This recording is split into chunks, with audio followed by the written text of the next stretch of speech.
আজ কলকাতায় 3টি মেট্রো রুটের উদ্বোধন করবেন প্রধানমন্ত্রী নরেন্দ্র মোদী। কোন কোন রুট চট করে একবার দেখে নেওয়া যাক। এই 3টে মেট্রো রুট কোন কোন root? Green line Howrah Maidan থেকে সেক্টর 5, যা 22শে আগস্ট অর্থাৎ আজ সন্ধ্যে 6:30 থেকে এই পরিষেবা শুরু হয়ে যাবে। অরেঞ্জ লাইন কবি সুভাষ থেকে বেলেঘাটা, 25শে আগস্ট থেকে পরিষেবা শুরু হবে। শনি আর রবি বাদে অন্যান্য দিন সকাল 8টা থেকে রাত 8টা 28 পর্যন্ত মেট্রো চলবে। ইয়েলো লাইন নোয়াপাড়া থেকে এয়ারপোর্ট, 25শে আগস্ট থেকে পরিষেবা চালু থাকবে। শনি রবিবার বাদ দিয়ে বাকি দিনগুলো সকাল 7:58 থেকে রাত 8টা 10 পর্যন্ত মেট্রো পাওয়া যাবে। এছাড়া হাওড়া থেকে গ্রিন লাইনে একবার ভাড়াটা দেখে নেওয়া যাক। হাওড়া থেকে গ্রিন লাইনে শিয়ালদার ভাড়া 20 টাকা, ফুলবাগান গেলেও 20 টাকাই দিতে হবে। সল্টলেক স্টেডিয়াম পর্যন্ত 20 টাকা। হাওড়া থেকে Bengal chemical, city centre, central park, Karunamoyee, sector 5 30 টাকা ভাড়া। আর এদিকে অরেঞ্জ লাইনের কথা যদি বলা হয় তাহলে হাওড়া থেকে ভিআইপি বাজার, ঋতিক ঘটক, বরুণ সেনগুপ্ত মানে সায়েন্স সিটি সংলগ্ন এবং বেলেঘাটা পর্যন্ত 50 টাকা ভাড়া দিতে হবে।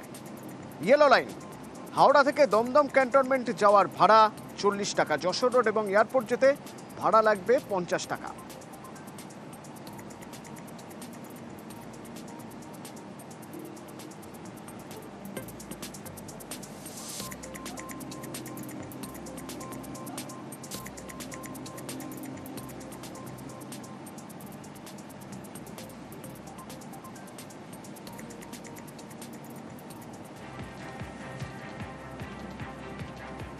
কিন্তু এর পাশাপাশি আরও একটা গুরুত্বপূর্ণ জায়গা রয়েছে।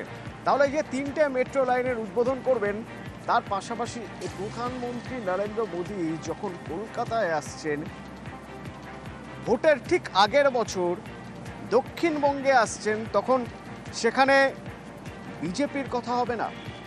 আলাদা যখন মঞ্চ যেখান থেকে তিনি জনসভা করবেন, সেখানে কি বার্তা দিয়ে যাবেন বিজেপি নেতাদের জন্য?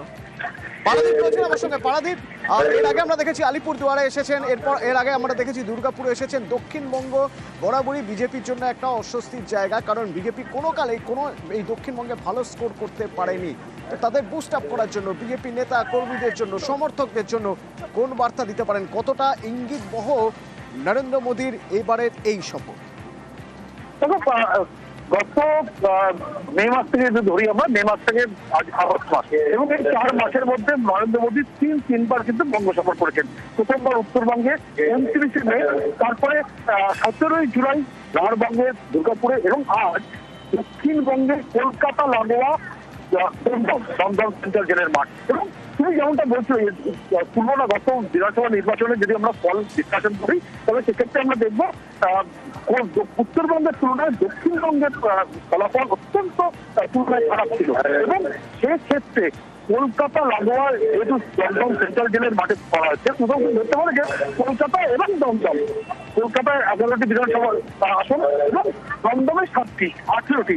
তাহলে কি কোথাও গিয়ে বছর ঘুরলে যে বিধানসভা নির্বাচন, সেই বিধানসভা নির্বাচনের আগে কোথাও প্রধানমন্ত্রী নরেন্দ্র মোদীকে দিয়ে নিয়ে এসে এখানে সেই বিধানসভা নির্বাচনে সলতে পাকানোর কাজটা শুরু হলো, তেমনটাই কিন্তু মনে করছে রাজনীতি। কারণ আমরা দেখেছি এর আগে উত্তরবঙ্গের আলিপুরদুয়ার হোক, ঝাড়খণ্ডের দুর্গাপুর হোক, সব জায়গায় একাধারে যখন নরেন্দ্র মোদী তিনি পশ্চিমবঙ্গে এসে গত মে মাস থেকে আজকে আগস্ট পর্যন্ত যে বারে বারে সভা করেছেন, সেখানে একদিকে যেমন রাজ্যের শাসক দল তৃণমূল কংগ্রেস তাদের বিছানা করেছে, অন্যদিকে উন্নয়নের আপনি কিন্তু উজাড় করে দিয়েছেন। এবার বছর ঘুরলেই বিধানসভা নির্বাচন আর 7-8 মাস, সেই নির্বাচনের প্রাককালে, সেই নির্বাচনের আগে কোথাও গিয়ে কি সেই প্রাণ কার্ডটা খোলার চেষ্টা হচ্ছে, এই বিষয়েও কিন্তু প্রশ্ন তুলছে রাজনৈতিক মহল। এবং আজ তিনি বঙ্গ সফরে আসবেন এবং এখানে জোড়া সভা করবেন, এবং বাংলার মাটিতে পা রাখার আগেই নরেন্দ্র মোদী যেভাবে নিজস্ব এক্স হ্যান্ডেলে তৃণমূল কংগ্রেসকে ইশারা করেছেন, তিনি বলেছেন যে বাংলার মানুষের ক্ষোভ বাকি শাসক দলের বিরুদ্ধে, এবং সেটাই এমন একাধারে তিনি বলেছেন।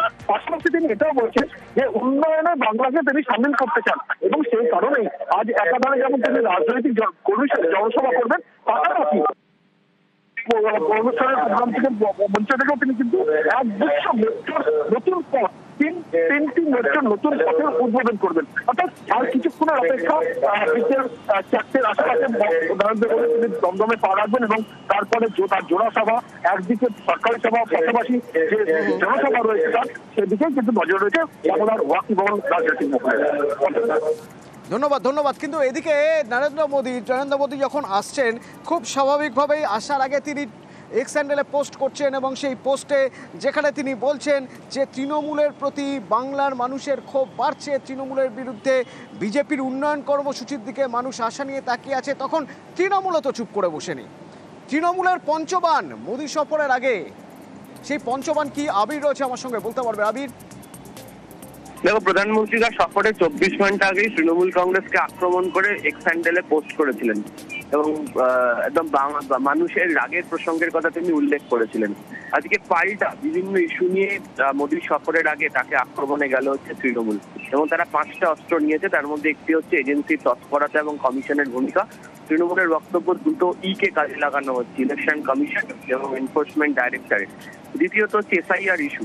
3 নম্বর হচ্ছে পরিযায়ী শ্রমিক হেনস্থা, এবং এই ইস্যু নিয়ে লাগাতার গত কয়েক মাস ধরে দেখতে পাওয়া যাচ্ছে তৃণমূল পথে নেমেছে। এবং এর সঙ্গে সংযুক্ত হয়ে রয়েছে যে বাংলায় কথা বললে হেনস্থা, এই প্রসঙ্গের কথা উল্লেখ হয়েছে।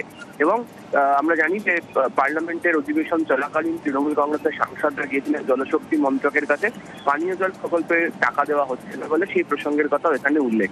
অর্থাৎ যে ডেভেলপমেন্ট বা যে উন্নয়নের কথা প্রধানমন্ত্রী নরেন্দ্র মোদী তুলে ধরেছেন, সেই প্রকল্পের ক্ষেত্রে টাকা দেওয়া হচ্ছে না এবং মানুষজনকে হেনস্থার শিকার হতে হচ্ছে। এই প্রসঙ্গকে সামনে রেখে পাল্টা মোদী সফরের দিনই আক্রমণে গেল তৃণমূল কংগ্রেস, সর্বোচ্চ পর্যায়ের আক্রমণ জানিয়ে।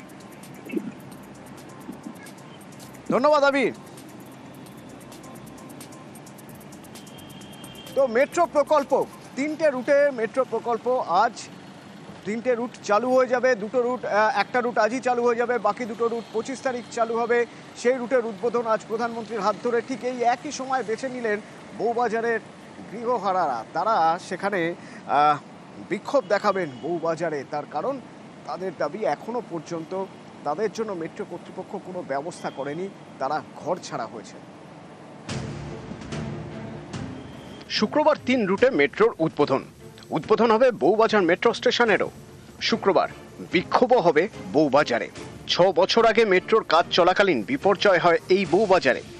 ঘরবাড়ি হারান অনেকে, তাদের কয়েকজনের পুনর্বাসন হয়েছে, বাকিরা এখনো গৃহহীন। আজকে আমাদের বুকের উপর দিয়ে মেট্রো এইভাবে চলে যাওয়া, আমাদের এইটাই প্রতিবাদ যে আমাদের আজকের এই পরিস্থিতি যা হয়েছে, আগামী দিন আমরা কার কাছে যাব, কার কাছে বলবো এই আমাদের কথা কে শুনবে? শুক্রবার বিকেলে বউবাজারে বিক্ষোভ দেখাবেন গৃহহীন বাসিন্দারা।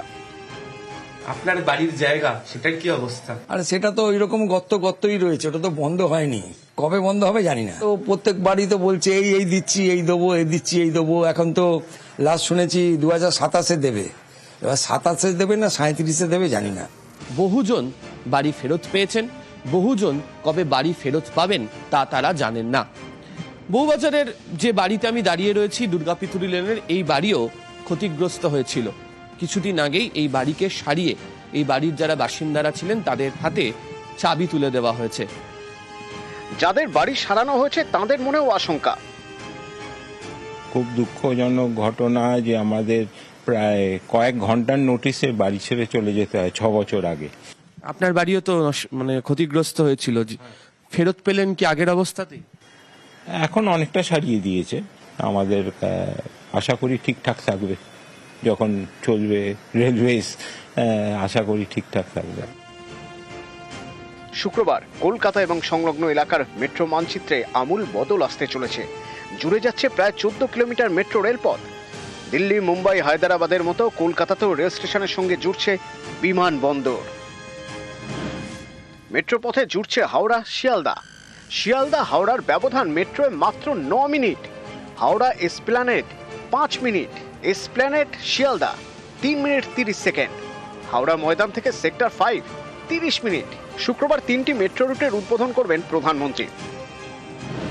নোয়াপাড়া থেকে দমদম বিমানবন্দর পর্যন্ত ইয়েলো লাইন, কবি সুভাষ থেকে বেলেঘাটা পর্যন্ত অরেঞ্জ লাইন।